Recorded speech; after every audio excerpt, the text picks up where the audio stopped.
Last time we talked about why Thomas Tuchel didn't work out at Bayern Munich. Hello and welcome to the Always Bayern Chelsea show. This is going to be a little bit of a different episode than what we normally do here. First things first, it's on video, so head over to the YouTube channel, Always Bayern Chelsea, and take a look if that's not where you're already watching this. But this one's going to be a little bit more of a video essay style of video instead of a normal podcast like we normally do. I'll still post the audio up to Apple and Spotify, so go ahead and listen there if that's what you please. But yeah, my name's Danny. I'm the Bayern Munich half of Always Bayern Chelsea, and today I'm going to be doing a video on what went wrong with Thomas Tuchel at Bayern Munich. So go ahead and do all the video stuff that you're supposed to do on the YouTube channel if you want to, like it and subscribe, and thanks for joining me. Like I said, at Always Bayern Chelsea, we do podcasts and videos sometimes about my team, Bayern Munich, and my buddy Jim's team, Chelsea. So check out the other episodes if you want to listen to that. So without further ado, it's time to talk about what went wrong with Thomas Tuchel at Bayern Munich. This is a video that's kind of been a long time coming. I've wanted to do this for quite some time now because, there's been a lot on my mind relating to Thomas Tuchel and his tenure at Bayern Munich, so why don't we jump right into it? And first things first, I just wanted to put this out there right away. This might not be the most controversial or, sensationalized take, but regardless of the points that I make in this video, I just want to say I think that Thomas Tuchel is a good coach from the standpoint of a game-to-game, tactical management style of coaching. He's very good at that. You can't argue against that, really. I mean, he took now 3 teams to the Champions League semifinals, and he won it with Chelsea. He took PSG there, and Bayern was minutes away from the final as well. As we all know, unfortunately, that last-minute collapse against Real Madrid ruined the hopes of a Champions League final for Bayern Munich this season. So that being said, no matter what I say about Tuchel, if it sounds like I'm ragging on him, I think he's a good coach.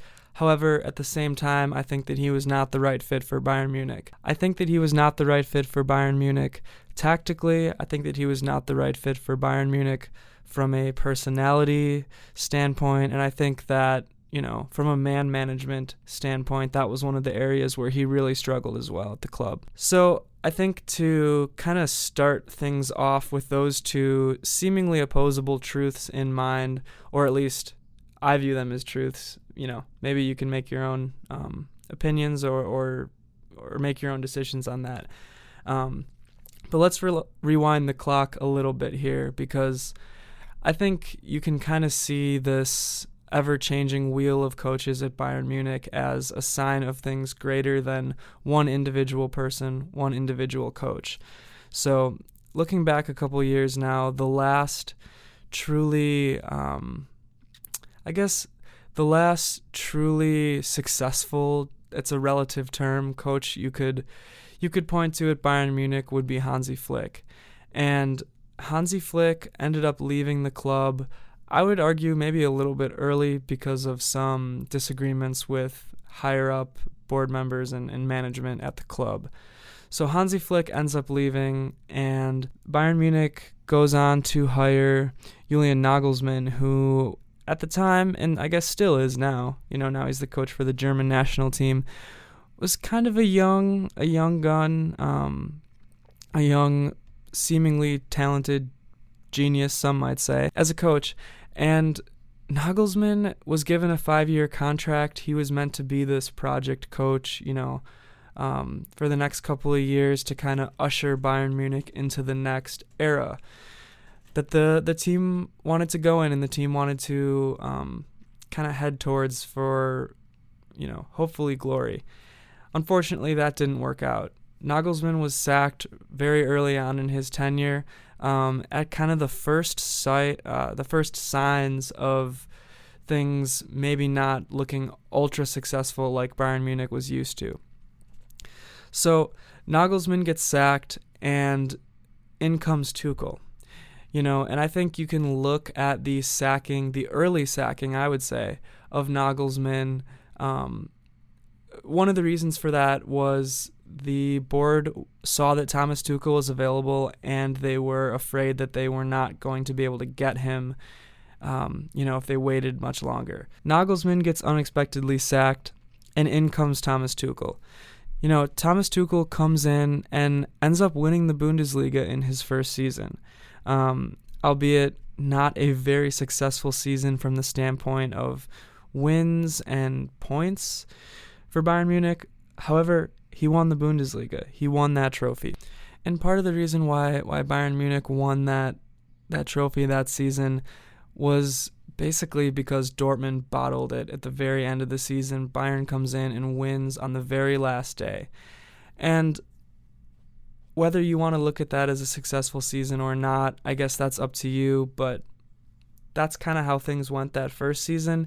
You could see, in my opinion, if you were watching the club, you could see sort of a downward trend.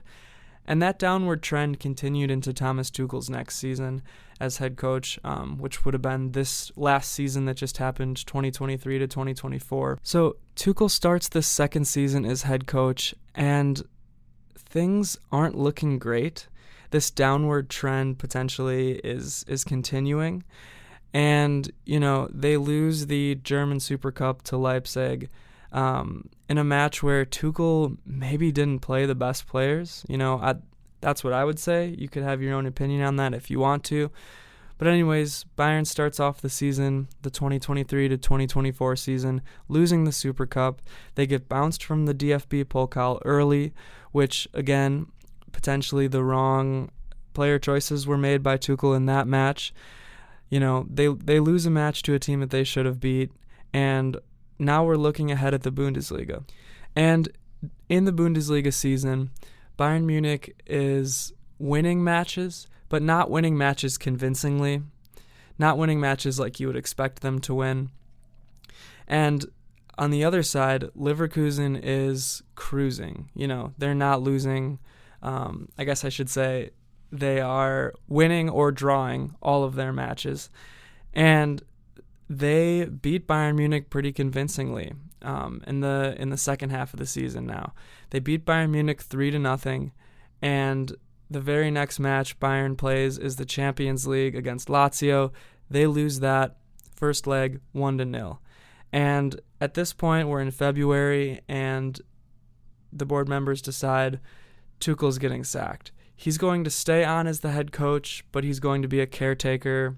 I guess caretaker isn't even really the right word, but he's going to stick on as head coach and finish out the season, while Bayern Munich openly goes for Xabi Alonso as their next head coach. But yeah, Tuchel gets sacked and is finishing out the season. He has a great Champions League run into the semifinals. Bayern Munich finishes third in the Bundesliga, which is the first time they haven't won it since 2011, 2012. And there are rumors that Thomas Tuchel might stay on as coach. That gets squashed, for whatever reason.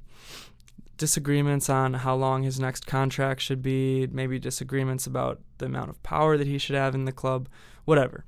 Tuchel is sacked. He's gone. Bayern brings in Vincent Kompany. So, in a nutshell, that's the story of Thomas Tuchel at Bayern Munich, and now I just want to highlight some of his flaws as a coach, and then I will go on to highlight what I think are some of his strengths as a coach, at least during his time at Bayern Munich. So, starting with faults, as I kind of previewed Tuchel's tenure at Bayern Munich, one of the things you could maybe tell that I was a little bit displeased about were some of his lineup choices. So, in the beginning of the season, Thomas Tuchel benched a lot of key players. He benched Matthijs de Ligt, Thomas Muller, Joshua Kimmich, Leon Goretzka. And these guys are really cornerstones of the club. They're leaders, and especially when you look at the center back position, Matthijs de Ligt is Bayern's best defender, so in my mind, there's no reason he should be on the bench. Thomas Tuchel ran certain guys into the ground. Leroy Sané, we get to the end of the year, he's totally injured. I would even say Jamal Musiala. And then, Diet Upamecano and Kim Min-jae, these two center backs who Tuchel refused to stop playing in the beginning of the season, even though you have someone like De Ligt sitting on the bench inexplicably.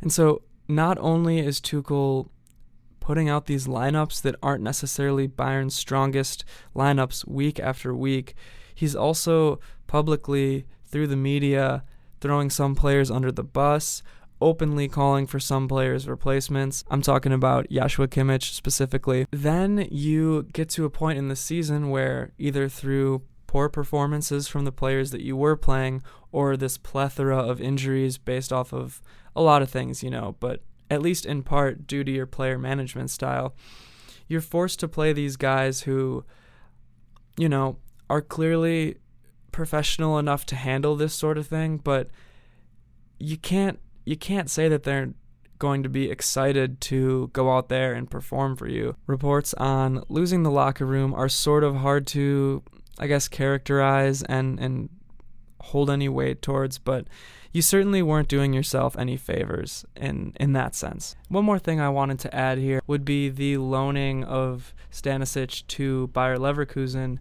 The right back essentially did not fit in Thomas Tuchel's plans for the team, and as it turned out throughout the year, Bayern was pretty thin at that position, and Stanisic also proved himself this season, just especially to have that clutch gene to really come up with goals and big plays when it mattered. So loaning him out to Leverkusen was, in my mind, one of Tuchel's biggest failures from the standpoint of player management. So a combination of all those things, Tuchel's player management, his lineups, and also his personality. He has kind of this bold, abrasive personality where he has his guys. He's very stubborn with his guys. He's going to roll with them through thick and thin, and he's not going to give some of these other players who, quite frankly, have proven themselves at Bayern Munich over and over and have so many trophies to prove it,